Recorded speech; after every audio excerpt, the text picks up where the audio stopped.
அஸ்ஸலாமு அலைக்கும் வரஹ்மத்துல்லாஹி வபரகாத்து. அல்ஹம்துலில்லாஹ் வஸ்ஸலாத்து வஸ்ஸலாமு அலா ரசூலில்லாஹ்.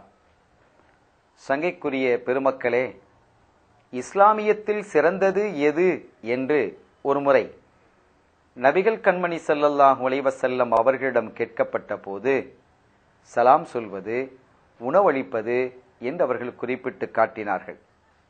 உணவளிப்பது என்பது மிகப்பெரிய ஒரு விஷயம். சதக்காக்களில் மிகச் சிறந்தது அடுத்தவர்களினுடைய பசித்திருக்கக்கூடியவர்களுடைய வயிற்றை நிரப்புவது என்றும் ரசூல் ஸல்லல்லாஹு அலைஹி வஸல்லம் அவர்கள் இயம்புகிறார்கள்.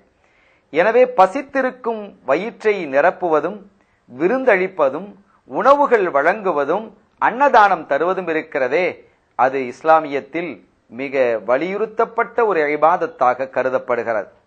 நபிகள் இப்படி சொன்னார்கள், ஹைருக்கும் மன் அத்அம தஆம, உங்களில் சிறந்தவர் உணவை வழங்கக்கூடியவர், அன்னதானங்கள் செய்யக்கூடியவர் உங்களில் சிறந்தவராக இருக்கிறார் என்று ஸல்லல்லாஹு அலைஹி வஸல்லம் அவர்கள் கூறுகிறார்கள்.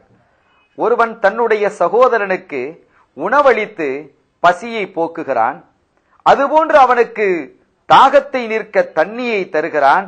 இப்படியெல்லாம் செய்தால் ரப்புல் ஆலமீன் அல்லாஹு தஆலா அவனை பஅதஹுல்லாஹு மினன் நாரி, நரகத்திலிருந்து பிஸபஇ கனாதிக், 7 குழிகள் அகன்று தூரமாக ஆக்கி வைத்து விடுகிறான்.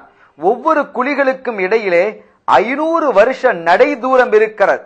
அதாவது 3500 வருஷ தூரம் நடை தூரத்திற்கு நரகத்திலிருந்து அவனை தூரமாக ஆக்கி வைத்து விடுகிறான் என்று கண்மணி ஸல்லல்லாஹு அலைஹி வஸல்லம் அவர்கள் இயம்பியிருக்கிறார்கள்.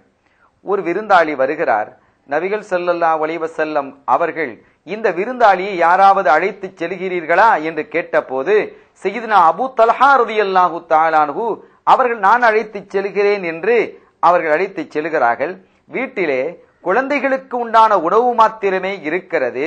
அந்த உணவை எப்படியாவது நபியினுடைய விருந்தாளிக்கு தர வேண்டும், அதே சமயத்தில் குழந்தைகளை தூங்க வைக்க வேண்டும் என்று இந்த செய்தியை மனைவியிடம் சொல்லி விளக்கை தூண்டுவது போன்று அணைத்து அந்த இருட்டிலே அந்த உணவை கொண்டு வைக்கப்படுகிறது. குழந்தைகளை தூங்க வைக்கப்பட்டிருக்கிறது.